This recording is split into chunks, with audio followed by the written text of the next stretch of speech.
Greetings, folks. Today marks the end of my New Year's vacation from work. So tomorrow I gotta be up bright and early with my nose to the grindstone, schlepping computers and other things, no doubt. And I figure I should probably get a few things knocked out before I do that. So we're going to start with this. Now, if you remember, this thing right here had, I guess it has, it's not that it had, has a video card in it. It's got a Radeon R9 380 in it because I needed the video card in order to have legacy support because it was legacy booting. In this video, I'm going to change it over to GPT from MBR. And we're going to go ahead and turn it over to UEFI booting so that I can do two things. Number one, I can migrate it away from Windows 10 finally, because even as much as I hate Windows 11, it is kind of nice for a server to be running a supported operating system, particularly one that I interact with over the internet.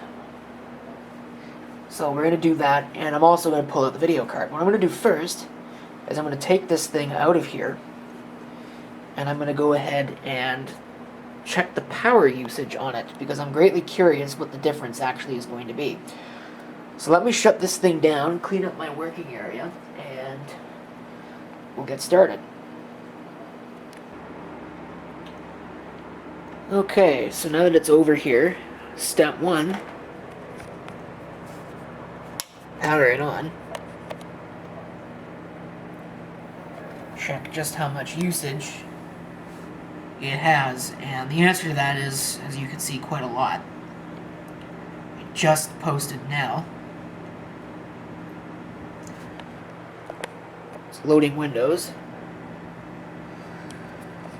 So we're looking at like about 82, 80, 87, 79, 120.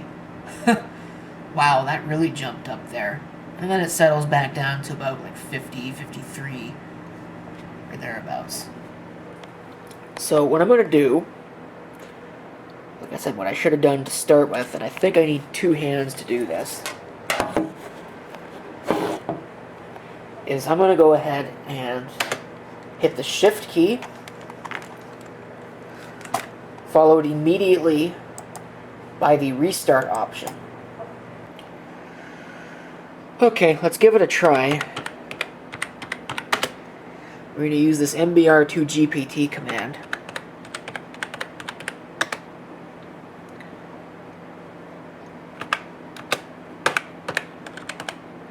This is probably a mistake.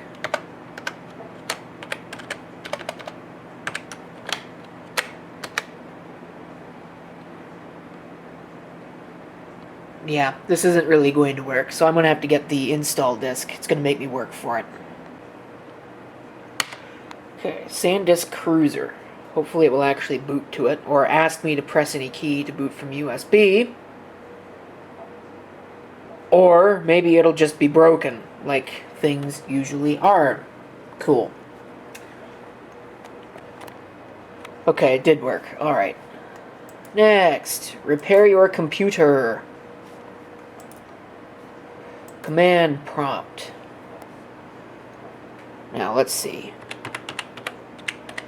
Let's just get a listing of what this has. Disk, select for disk number. So let's run disk part first, so I can see which disks I actually want.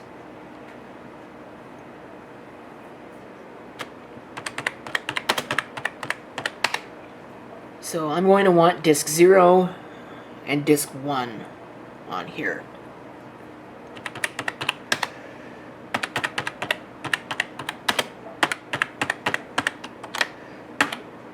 Let's just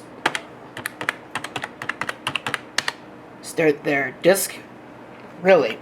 No, you're gonna do it.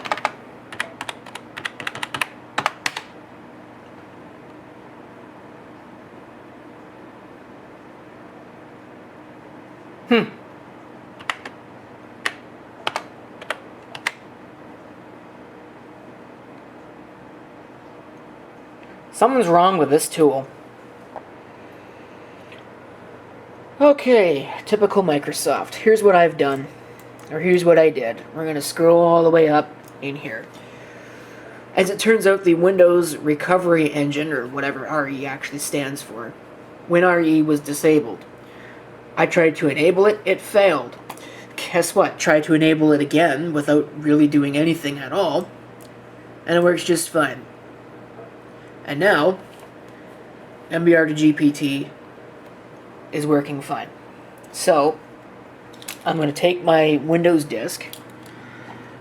In fact, actually, I wonder if I could do this now with a... Put the camera down, close out of that, close out of this and that. If I try doing a shift restart, if that option now shows up for me that I'm expecting. Yes, advanced options, there it is. This is what I wanted to see. Command prompt.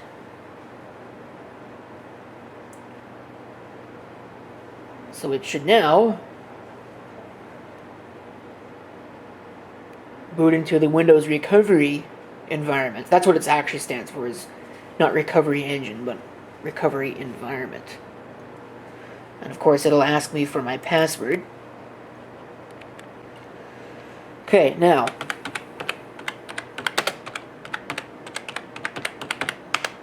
we'll validate it again. Completed successfully. Now we'll convert it.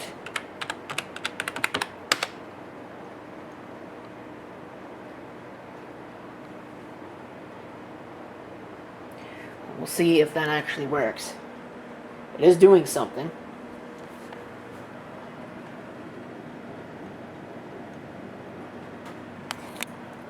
Okay.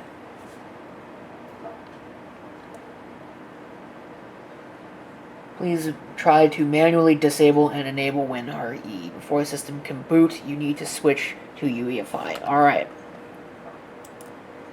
We'll close out of that, power it off. Power it back on. And we'll do as it says. We'll go into setup.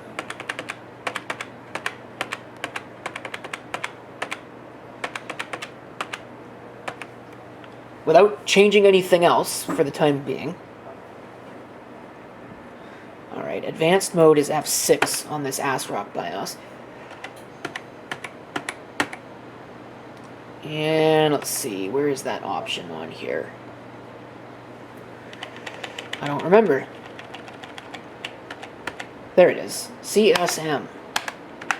Turn it off.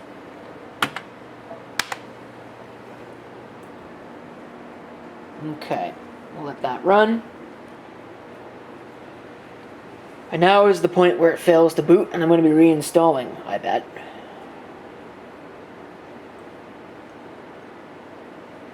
Oh, here it comes. In UEFI mode.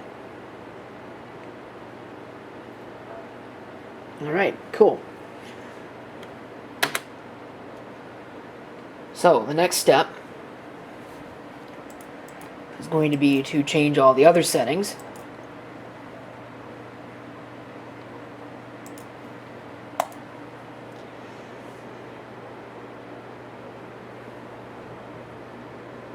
Which I'm going to do. That I need to change. So in other words, I need to enable the TPM, the firmware TPM. I need to enable that. And I need to enable secure boot. I think all of that was turned off. F6 for advanced mode.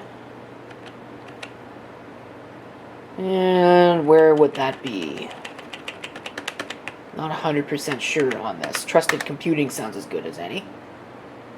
Security devices enabled, but I don't think it might be under the CPU configuration.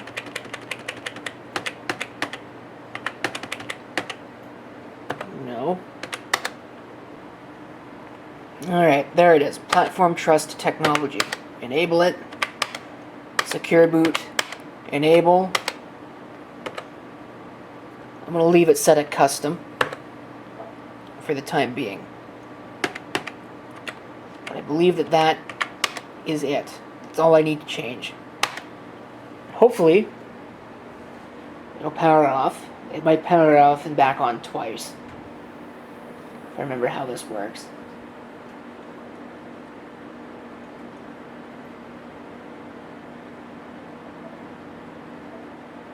But it should start up.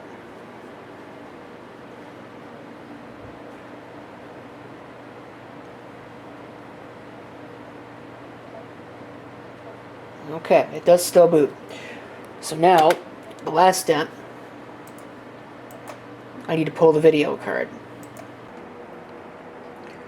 Alright, the video card has been removed. Of course, I forgot to plug the cable into the computer. I've also come to the realization that I do not have enough good working slot covers. So in the absence of having enough to actually put back in the system, because leaving the hole completely open would be irksome, well, if you can't find a cover, you can make one instead. Out of a old dead video card, I just put some tape on it, so you're not getting in there or anything like that. And I guess I'll add that to my list of things to replace later. I'm not going to make a video of that, though. But let's check the power usage without the video card installed.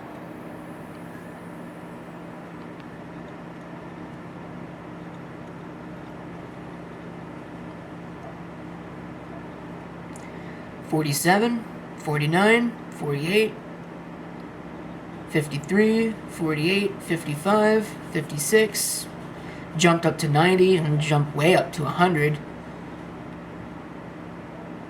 And it's settling down. I think it's actually doing something right now, probably trying to install a video driver, but it shaved off a little bit.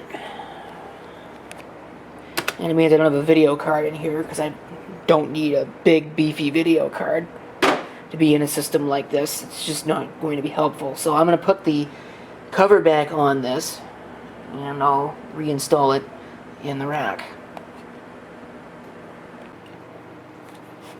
Alright, it's in here. Let's go ahead and, if I can reach down here, flick on the power.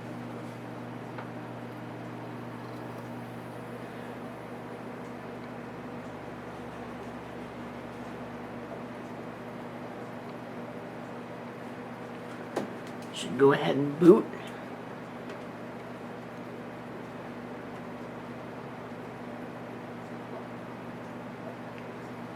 And hopefully also obtain a network address. Yep, it did.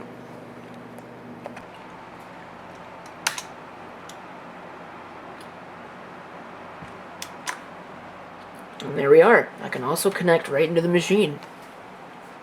It's working good. No loss of functionality or anything like that, so I should be ready when it decides it wants to. It says it doesn't meet the minimum requirements at this particular moment, but I'm sure that if I were to, I don't know if I even have that on here.